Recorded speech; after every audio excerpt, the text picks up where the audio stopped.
प्रभु की स्तुति हो। मेरे प्रियो, अब तक आपने देखा यहोवा किस तरह अपनी प्रजा को भोजन और पानी देकर तृप्त करता रहा। मिस्र से ये निकले थे कनान देश जाने के लिए और आगे बढ़ते हुए ये जगह जगह अपने डेरे खड़े करते रहे। जब इन्होंने रपीदीम में अपने डेरे खड़े किए तब अमालेकी आकर इसराइलियों से लड़ने लगे और इसराइलियों के मिस्र से निकलने के बाद यह पहली लड़ाई थी। आपने 15वें अध्याय में देखा, वहां मूसा और हारून की बहन मरियम का जिक्र आया था और अब यहाँ मूसा के सेवक नून के पुत्र यहोशू की एंट्री होती है। पहले आपको बता दूं, ये अमालेकी कौन थे। एसाव के पुत्र एलीपज की तिम्ना नामक एक उपपत्नी थी, उसी का पुत्र था अमालेक और उसी के वंशज ये अमालेकी थे जो इसराइलियों से रपीदीम में लड़ने आ गए।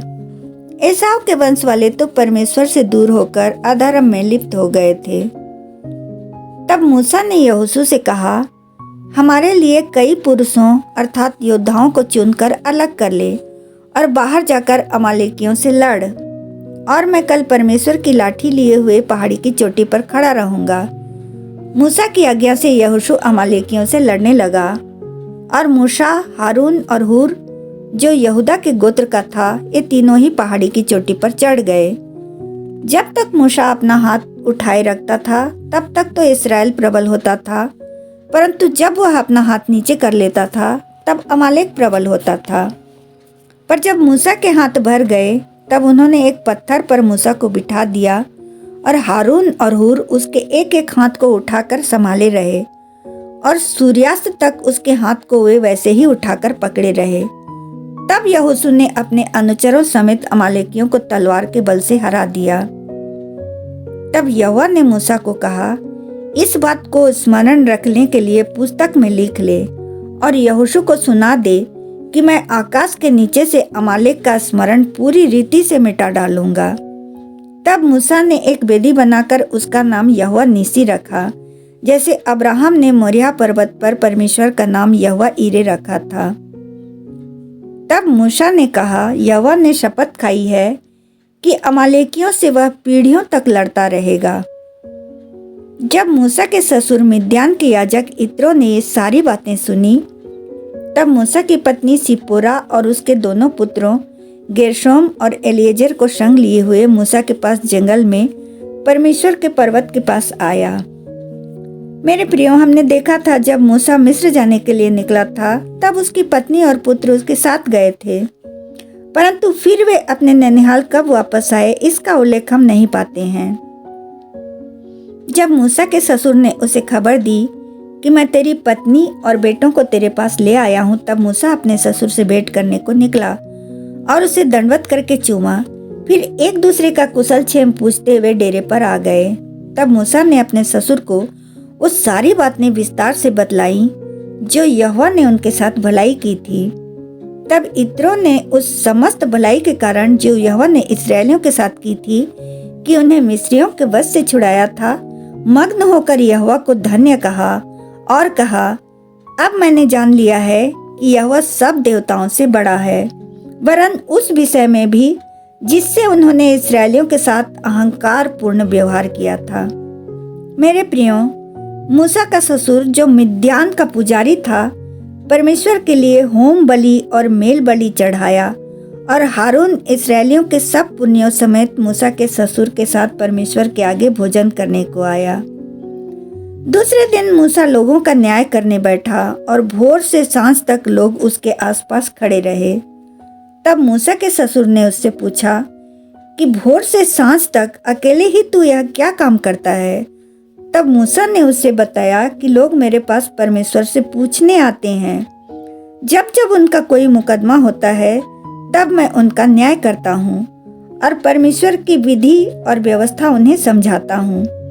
तब इत्रो ने कहा, अकेले यह काम तुझ पर भारी पड़ रहा है और वे भी थक जाएंगे, इसलिए मेरी सलाह मान और इन लोगों में से ऐसे पुरुषों को छांट ले जो गुणी हो, परमेश्वर का भय मानते हों और सच्चे हों और अन्याय के लाभ से घृणा करने वाले हों।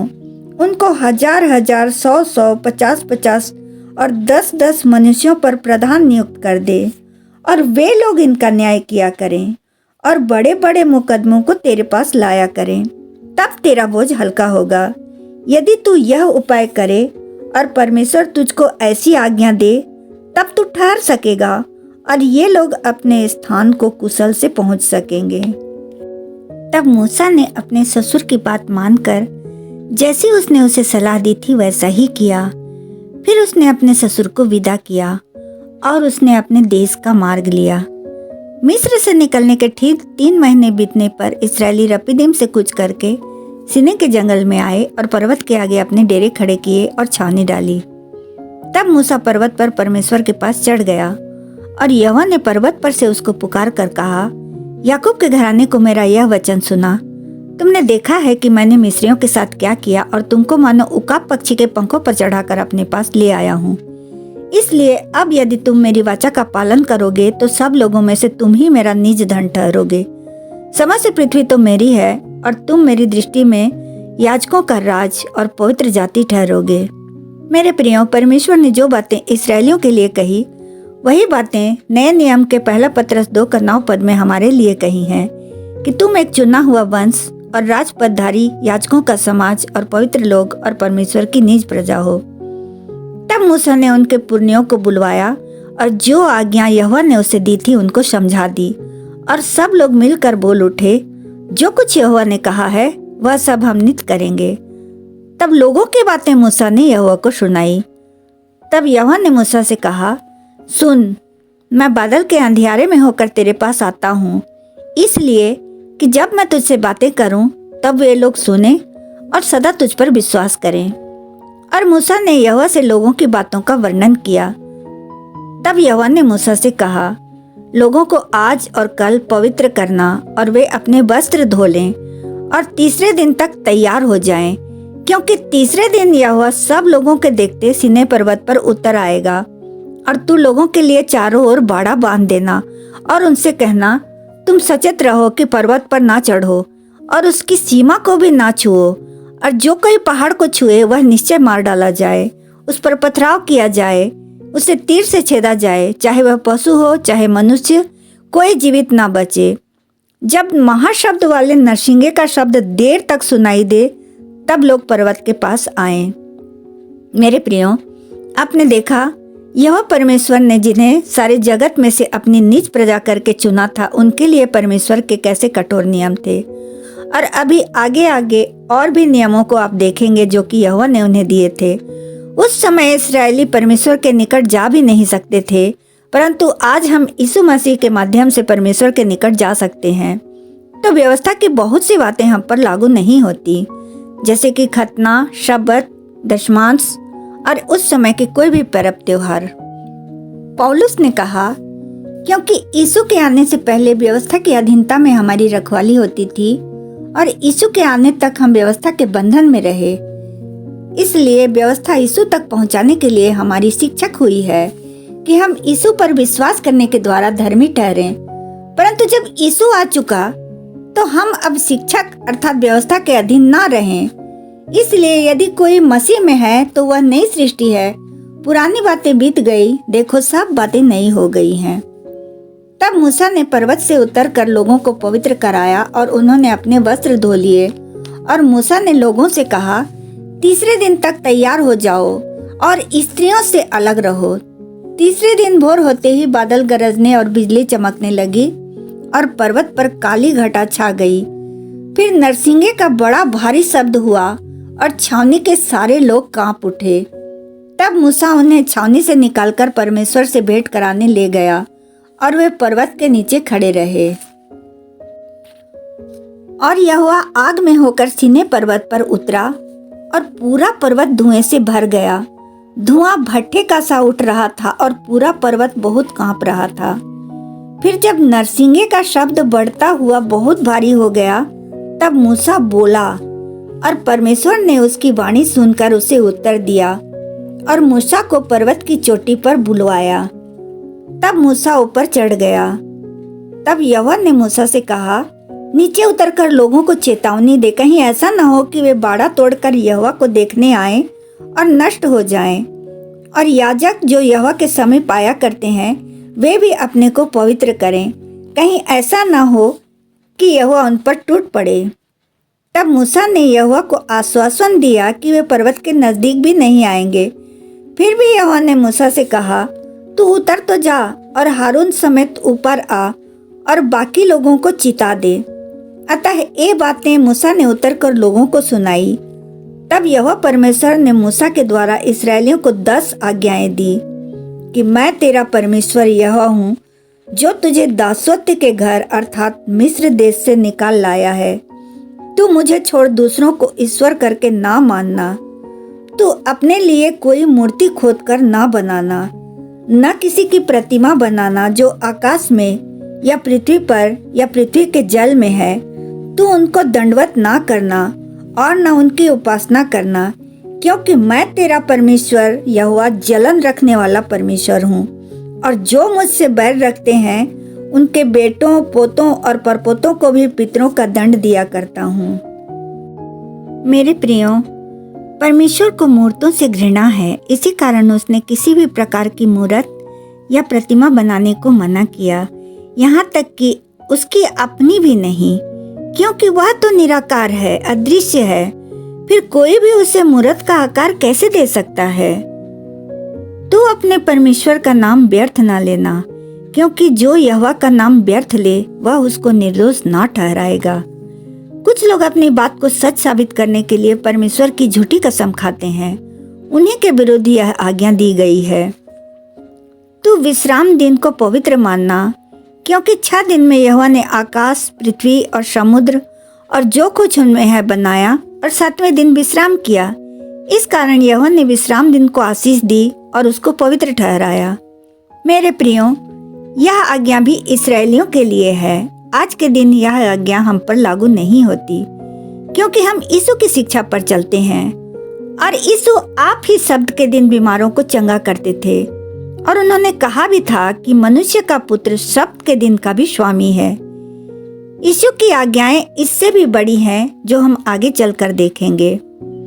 तू अपने पिता और माता का आदर करना, यह आज्ञा हर मनुष्य के लिए है। इफिसी 6 अध्याय का 2 और 3 पद के अनुसार अपनी माता और पिता का आदर कर। यह पहली आज्ञा है, जिसके साथ प्रतिज्ञा भी है कि तेरा भला हो और तू धरती पर बहुत दिन जीवित रहे। तू हत्या ना करना। मत्ती 5 उसका 21 और 22 पद में यीशु ने लोगों से कहा, तुम सुन चुके हो कि पूर्व काल के लोगों से कहा गया था कि हत्या न करना, और जो कोई हत्या करेगा वह कचहरी में दंड के योग्य होगा। परंतु मैं तुमसे कहता हूँ कि जो कोई अपने भाई पर क्रोध करेगा वह कचहरी में दंड के योग्य होगा, और जो कोई अपने भाई को निकम्मा कहेगा वह महासभा में दंड के योग्य होगा, और जो कोई कहे अरे मूर्ख, वह नरक की आग के दंड के योग्य होगा।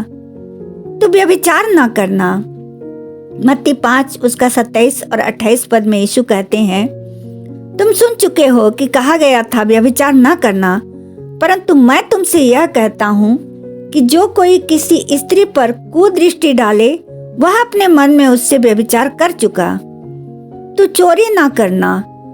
तू किसी के विरुद्ध झूठी गवाही ना देना।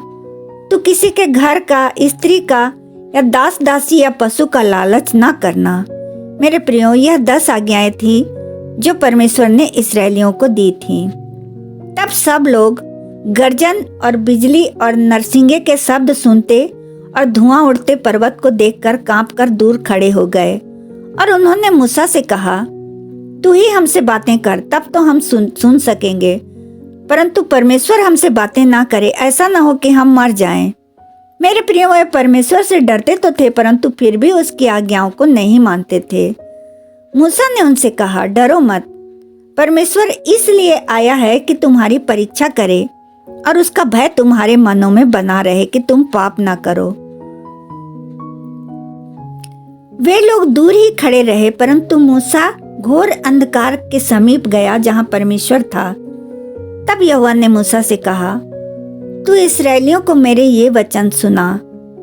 तुम लोगों ने आप ही देखा है कि मैंने तुम्हारे साथ आकाश से बातें की हैं। तुम मेरे साथ किसी को सम्मिलित ना करना, अर्थात अपने लिए चांदी या सोने के देवताओं को ना गढ़ लेना। मेरे लिए मिट्टी की एक वेदी बनाना और अपने पशुओं को होम बलि और मेल बलि करके उस पर चढ़ाना।